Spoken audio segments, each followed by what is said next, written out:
Assalamu alaikum students, my name is Babar Gulab and I am your biology teacher of grade 9th. Today we will discuss pharynx and esophagus, swallowing and peristalsis. To understand this concept, let's move towards the whiteboard. Students, आज के lecture में हम बात करेंगे pharynx and oesophagus की और साथ ही साथ हम देखेंगे mechanism of swallowing and peristalsis. तो स्टार्ट करते हैं हम आज का अपना लेक्चर। स्टूडेंट्स, फेरिंग्स और ओइसोफेगस को एक्सप्लेन करने से पहले मैं आपको बता दूं कि हमने इससे पहले ऑरल कैविटी जो थी उसका फूड डाइजेशन में जो इम्पोर्टेंट रोल है उसको एक्सप्लेन किया। हमने देखा कि किस तरह से सलाइवरी ग्लैंड्स की हेल्प से, टीथ की जो च्यूइंग एक्टिविटी है उसकी हेल्प से, फिर ऑरल कैविटी में mastication, lubrication with the help of saliva and teeth, जो फूड था उसको कन्वर्ट किया गया into a semi solid mass known as bolus. हमने कहा कि ऑरल कैविटी में जो फूड था उसको एक मैस में चेंज किया गया जिसको हमने नाम दिया बोलस का। फिर ये जो बोलस है इसको बेचती इनगल्फ किया जाता है। अब इनगल्फ करने में जो मैकेनिज़्म है उसको हम एक्सप्लेन करते हैं, देखते हैं कि फेरिंग्स और ओइसोफेगस का इनमें फिर क्या रोल है। अब जैसे ही बोलस जो है ये इसकी फॉर्मेशन हो गई, अब ये जो हमारे पास येलो कलर का मैस है इसको हम क्या कह रहे हैं, ये है बोलस। यहाँ पर जो हमारे पास ये पैसेज है इसको हम कहते हैं फेरिंग्स। अब जो फेरिंग्स है it is the common passage for the flow of or movement of food as well as air. अब ये जो ग्रीन एरो से आपको शो किया गया ये है हमारे पास एयर और दूसरा हमारे पास है बोलस।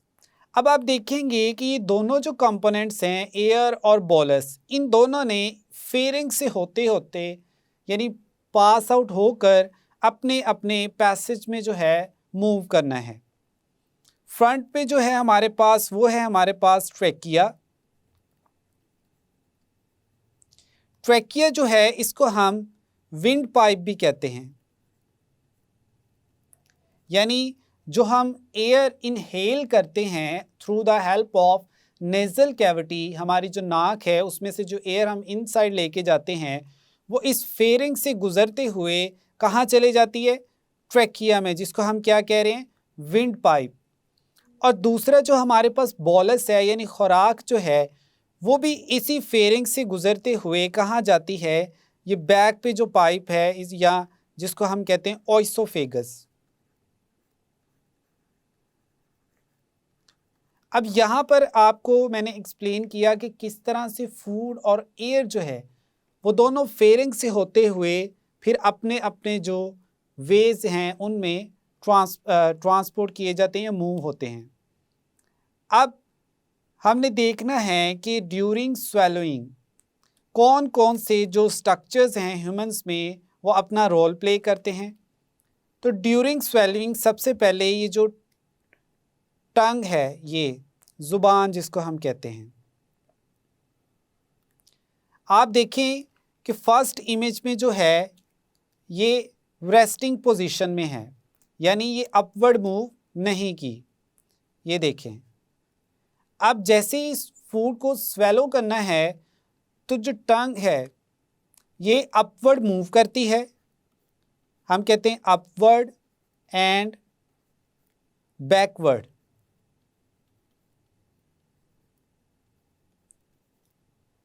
और ये हमारे पास क्या है, टंग।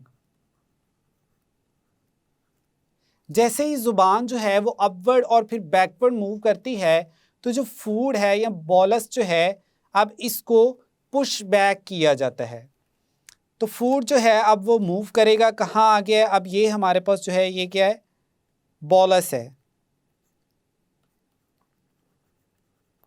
और ये है अब किस पोजीशन पे, किस स्ट्रक्चर के पास, हम कहते हैं बोलस जो है वो कहाँ पहुंच चुका है, फेरिंग्स में। अब फेरिंग्स में पहुंचने के बाद अब यहाँ पर कुछ प्रिवेंटिव मैकेनिज़म्स होते हैं। हमने बात की कि फेरिंग्स जो है वो एक कॉमन पैसेज है, यहाँ से एयर भी आ रही है और फूड भी आ रहा है। एयर जो है वो ट्रैकिया में चले जाएगी और फूड जो है वो ओइसोफेगस में चला जाएगा। अब फूड को हमने प्रिवेंट करना है कि वो विंड पाइप में ना चला जाए, यानी हम जो खाना खा रहे हैं उसको रोकना है कि वो हमारी जो ट्रैकिया है या विंड पाइप है, जिसको हवा की नाली भी कहते हैं, उसमें ना आ जाए। तो इसको प्रिवेंट करने के लिए यहाँ पर डिफरेंट स्ट्रक्चर्स होते हैं जो फूड को पुश करते हैं ओइसोफेगस में ही। यहाँ पर स्टूडेंट्स आप ये स्ट्रक्चर देख रहे हैं, ये जो हमारे पास है ये, इसको हम कहते हैं एपिग्लॉटिस।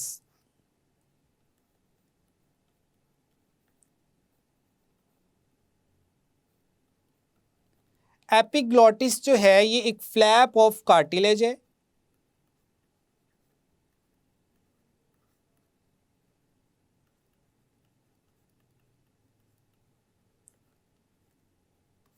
कार्टिलेज का एक फ्लैप है, या हम इसको एग्जाम्पल के तौर पे कह सकते हैं ये एक कैप लाइक स्ट्रक्चर होता है। तो यहाँ पर जो लेरिंग्स है जिसको हम वॉइस बॉक्स भी कहते हैं,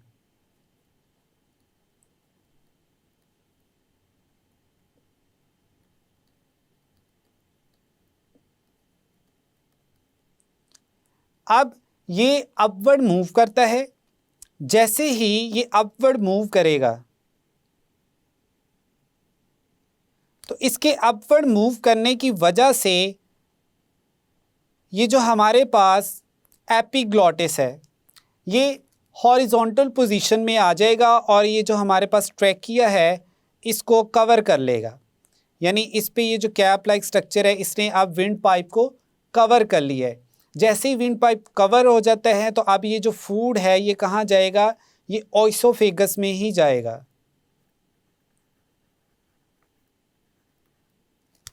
ये विंड पाइप में नहीं जाएगा। तो इस तरह से वॉइस बॉक्स की या लेरिंग्स की अपवर्ड मूवमेंट की वजह से और एपिग्लॉटिस की हेल्प की वजह से फूड को प्रिवेंट किया जाता है कि वो विंड पाइप में ना जाए।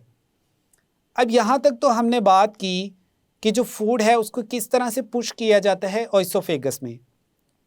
साथ ही साथ अब हम थर्ड पॉइंट देखते हैं कि ड्यूरिंग स्वेलोइंग जब हम फूड को इनगल्फ कर रहे होते हैं तो जो हमारी नेज़ल ओपनिंग्स होती हैं ये भी क्या होती हैं, इंटरनल नेज़ल ओपनिंग्स, ये क्लोज हो जाती हैं।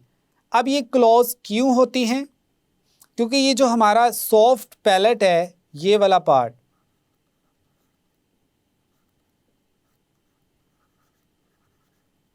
ये मूव करता है अपवर्ड। जैसे ये अपवर्ड मूव करता है तो अब ये स्टूडेंट्स आप ग्रीन कलर में ये जो एरो है एयर की डायरेक्शन देख सकते हैं कि ड्यूरिंग स्वेलिंग जो एयर हम इनहेल कर रहे हैं वो आगे अब नहीं जा रही, तो वापस क्या है, बाहर आ जाती है। तो स्वेलिंग के दौरान जो एयर है वो फर्दर ट्रैवल नहीं करती। अब नेक्स्ट हम देखते हैं कि जो फूड है या जो बॉलस है वो अब कहाँ चला गया है, ओइसोफेगस में। जैसे ही ये ओइसोफेगस में पहुंच गया तो अब ये जो एपिग्लॉटिस है ये दोबारा से अपनी नॉर्मल पोजीशन में आ जाएगा और अब ये जो ट्रेकिया है ये ओपन हो गया है और एयर आप देख सकते हैं कि एयर जो है अब वो ट्रेकिया में या विंड पाइप में जा रही है। तो अब यहाँ तक का जो मैकेनिज़्म है यानी फूड को स्वेलो करने से पहले तक का, यानी अब ये जो एसोफेगस में जाने से पहले उसको हम कंट्रोल कर सकते हैं। हम कहते हैं कि जो फूड है उसको ओइसोफेगस में एंटर होने से पहले वो हमारे अंडर कंट्रोल है, वो सारे का सारा एक्शन। लेकिन जैसे ही फूड जो है वो पहुंच जाता है ओइसोफेगस में तो उसके बाद उसकी मूवमेंट को कंट्रोल करना इनवॉलेंट्री एक्शंस में आ जाता है, हम उसको कंट्रोल नहीं कर सकते।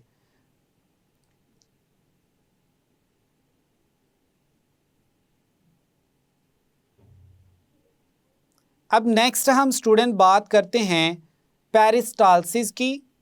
पेरिस्टाल्सिस जो है वो करेक्टरिस्टिक फीचर है किसका? ओइसोफेगस का।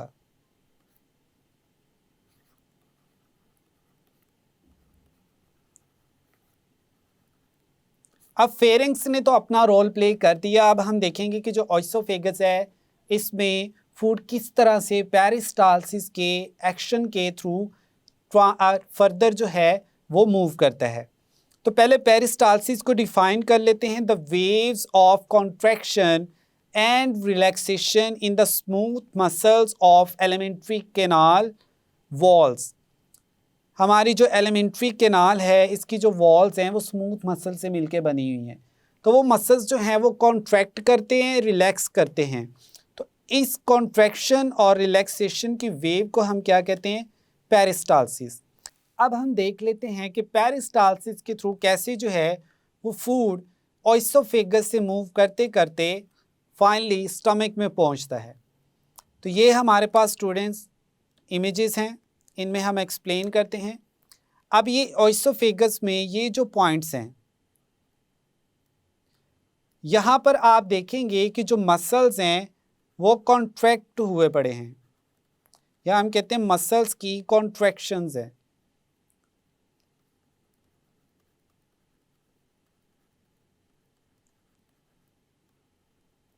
जैसे ही ये मसल जो हैं ये कॉन्ट्रैक्ट करते हैं इस तरह से, तो ये फूड को डाउनवर्ड पुश करते हैं। और ये पूरी की पूरी जो इसोफेगस है इसमें मसल्स कॉन्ट्रैक्ट करते हैं। अब आप देखेंगे ये कॉन्ट्रैक्शन हुई और फिर नेक्स्ट जो है वो फूड की पोजीशन कहाँ पर है? यहाँ पर अब फूड पहुँच चुका है।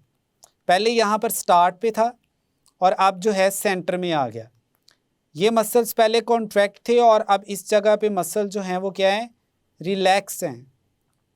नेक्स्ट यहाँ पर अब जो मसल्स हैं वो कॉन्ट्रैक्ट करेंगे और फर्दर इस फूड को, या जिसको हम बोलस कह रहे हैं, क्या कहते हैं हम? बोलस। अब इसको फर्दर जो है डाउनवर्ड पुश किया जाएगा एंड फाइनली ये जो फूड है ये इस पेरिस्टाल्सिस की वजह से मूव करता करता, डाउनवर्ड मूव करते करते फाइनली कहाँ पहुँच जाएगा? स्टमक में। अब ये जो फूड है या जिसको हम कह रहे हैं बोलस, ये अब आ गया किस में? स्टमक में। अब यहाँ पर स्टूडेंट मैं आपको एक और पॉइंट बता देता हूँ कि जो स्टमक और ओइसोफेगस का जंक्शन है, जहाँ पर ओइसोफेगस और स्टमक जो हैं एक दूसरे के साथ कनेक्टेड हैं, उस जंक्शन को हम कहते हैं कार्डियक स्फिंक्टर।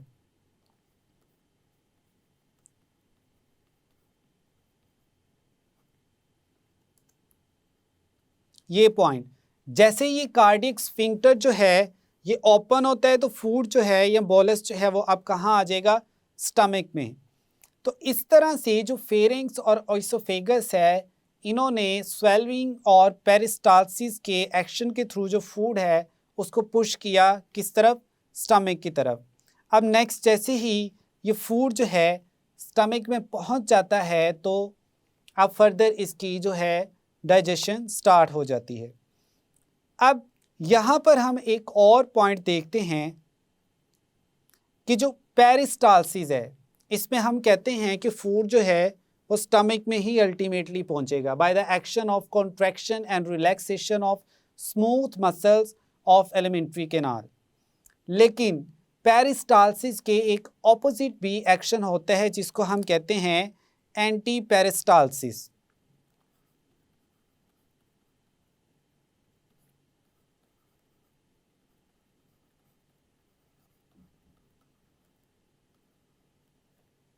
अब ये जो एंटी पेरिस्टाल्सिस है इसके नेम से ही आपको शो हो रहा है कि इसमें फूड की जो डायरेक्शन है वो ऑपोजिट होगी टू द पेरिस्टाल्सिस। पेरिस्टाल्सिस में स्टूडेंट्स हमने बात की कि जो फूड है वो कहाँ मूव कर रहा है? डाउनवर्ड मूव कर रहा है। ये फूड की या बोलस की मूवमेंट की डायरेक्शन है। लेकिन एंटी पेरिस्टालसिस में जो होता है वो क्या होता है कि ये जो फूड है ये अपवर्ड मूव करता है, अल्टीमेटली ओइसोफेगस से होते हुए फेरिंग्स में, और फेरिंग्स के बाद ये माउथ में आ जाता है। तो इस फिनोमिना को हम कहते हैं एंटी पेरिस्टालसिस। समटाइम्स ऐसे होता है कि स्टमक से जो फूड है वो ओइसोफेगस में आता है, फिर फेरिंग्स और माउथ में।